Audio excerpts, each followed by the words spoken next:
gives me great pleasure to welcome you to a great program sponsored by VH1 Save the Music and Cablevision. I'd like to take this opportunity to thank them personally for all they've done for Louise A. Spencer. We really appreciate it. And then to be seated right next to Mariah Carey. I'm as excited as the kids are.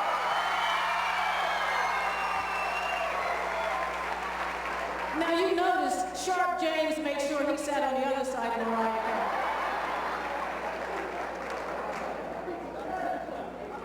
The mayor's going to come up and identify some of the dignitaries who are with us and talk to you, but I don't know if you...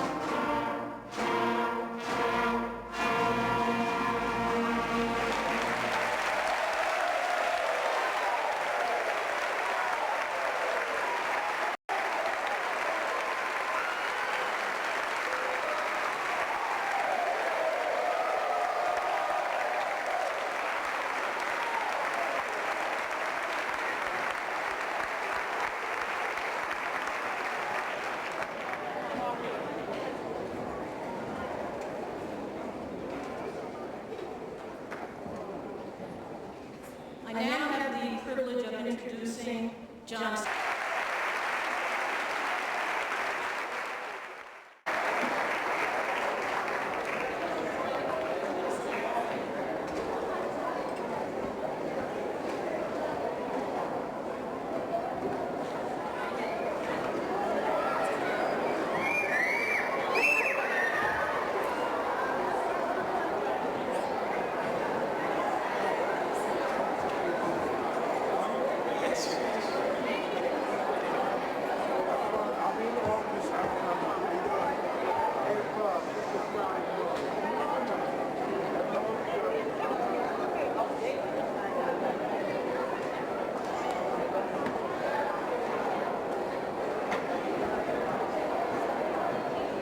Okay, we're set. All right, we're rolling. Michael, you might make me laugh.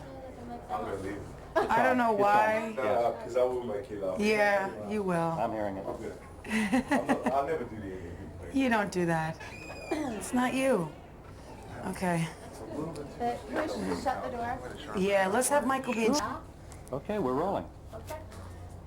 Well, first off, let's talk about the program. So what made you connect with this particular program in the first place?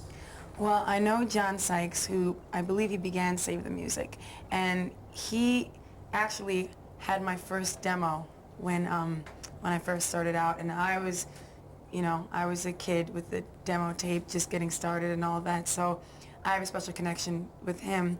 And then the more I thought about Save the Music itself, it was like music saved me, so I feel like anything I can do to contribute to this cause is important. What did music, a little bit more specifically, what did music do for you as a child growing up? And then what does it still do for you sort of as a creative person and, as an emotional being? Right. Well, when I was little, whatever was going on, I started singing when I started talking, basically.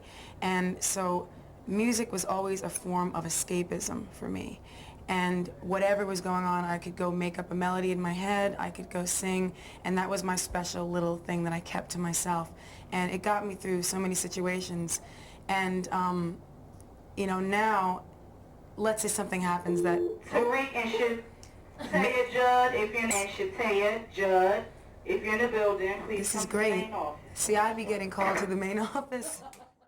That's what we need to remember. It's good. It's a train of thought, which is never easy to do when out on 2 hours sleep. And we're rolling again. Should we go? I don't want to tell you what to do. I wonder if you wanted to go to a different side, so if you're editing this, you'd have that option. And then you could have the full train of thought. Okay. Is that okay? Yeah, that's good. Okay, cool. So now, as an adult, like, if whatever happens to me in my life in this little crazy world of being a celebrity, I guess, because I still think I'm not, it's like I'll go and write a song, and it's still my form of release. It's still my form of maintaining, a positive feeling about myself, which is what my life is about. You know, it's like I feel very blessed to have everything that I have. But most importantly, I'd sing and make music if nobody ever heard it but me and, you know, whoever I played it for. It's not something I do. It's something I do to live, really. You know, I make a living doing it, but it's also about my life and my creative self. What's your favorite part these days? Recording, writing, live Have you told her everything other stuff we have going on? She's got, movies? no, she's got what she already knows, that Okay. The album comes out August 21, the movie comes out August 31. And the other the movie. single Loverboy is the #1 added song on all radio stations, pop, urban. I just meant like that I just finished Wise Girls 2 and that we're doing a lot of other stuff. I'm sorry. I was gonna hit all of that. Oh, okay. She's I'm queen of incorporating things into got it. one shot. That's all. Go for it. Go for it. No, okay, so the question is, what's my favorite? What's your favorite aspect? I mean, in all of this at this point, what still just makes your heart go boom boom?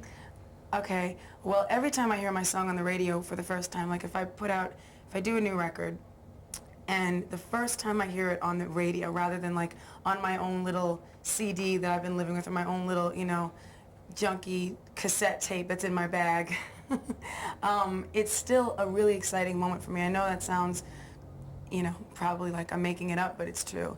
And it's because I put so much into the music, like from making the record, writing the song, producing the whatever, you know, collaborating with whoever I'm working with, and I get really excited and it makes me happy, you know.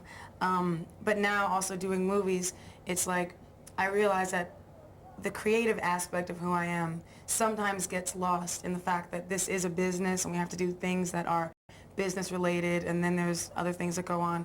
And I was just actually saying to somebody before I got here that all the things that are making use of my creative instrument in whatever way it is, acting, singing, producing, writing, whatever, those are the things that save me as a person and you know, make me happy. We're going to talk about glitter. Okay, what do you want to say? Well, you want to describe it? Does it feel really different, or is it more similar to previous albums, or what's significantly different about it? Okay, I'm sorry, can I just have a sip of this, because my brain, I can talk about glitter, the movie and the album sort of simultaneously. I can do that. And just because, yeah, because in fact, I'll ask you a question right now. you're right to I'll just incorporate like the 3 things you just said. Is that cool? Yeah. Okay. I don't want to take away your job. Okay, first question was We're rolling. talking about Loverboy? Go ahead. Okay. So Loverboy is the first single from Glitter, which I'm really excited about because it's a movie as well as an album, and I've been working on the basic concept for this whole thing for like, you know, 3.5 years. Not realizing the process of developing a film and all the other stuff that goes on. And the fact that this first single is being really well received is great for me because I'm just so excited in general about the project, and it feels like a big accomplishment for me just to have made it happen, no matter what happens with it. And Glitter feels different for me in terms of an album because I wrote most of the songs in the voice of the character. Billy is the character that I play in Glitter, and her essence is basically that of a person who is abandoned by her mother. She grows up in a foster home, and everything she does is out of that feeling, like her need to become famous, her, you know, even getting into her relationships, you know, everything she does stems from that and looking for the mother to kind of come back and validate her existence. So a lot of the songs that I wrote, I wouldn't have written them in this exact way as me, but when I listen to them now, I realize that if this didn't have a movie that went with it, it would still be my next project. And so that's where the album is different for me. Also, there's a lot of records, because the movie is set in 1982, I tried to do records like the uptempo that I could have in the movie as they would be authentic to 1982, but for the album, I have a lot of guest artists on there singing with me, and, you know, a lot of rap artists and whatever.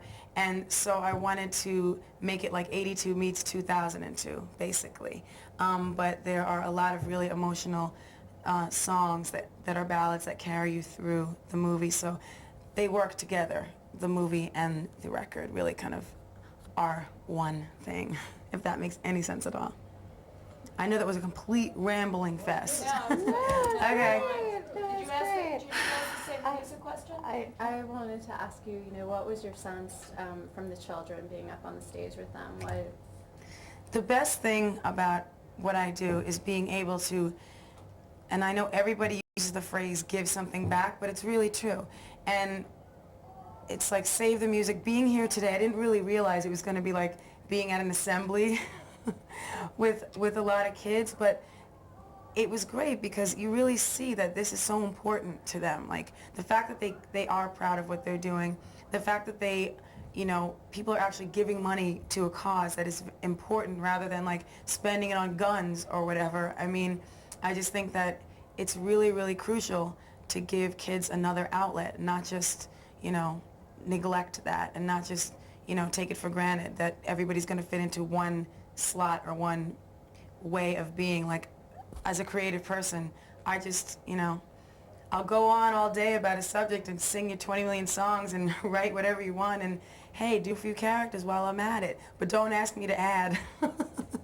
So I think it's important for kids to have music programs in the schools because not everybody is going to be a scholar. I definitely am not. That's perfect. That's great. One more, or are you cutting me off? Andy, great. If you Okay, last question. Okay. You have accomplished so much, and you're so looked up to. What still remains a challenge to you? My life is a challenge every day. I think it's like not really about challenges for me as much as it is about expressing myself and being able to do this and being, living in the moment of, appreciation for everything, of everything that I have, and just trying to enjoy life while I work and do what I love for a living. Cool? Thank you.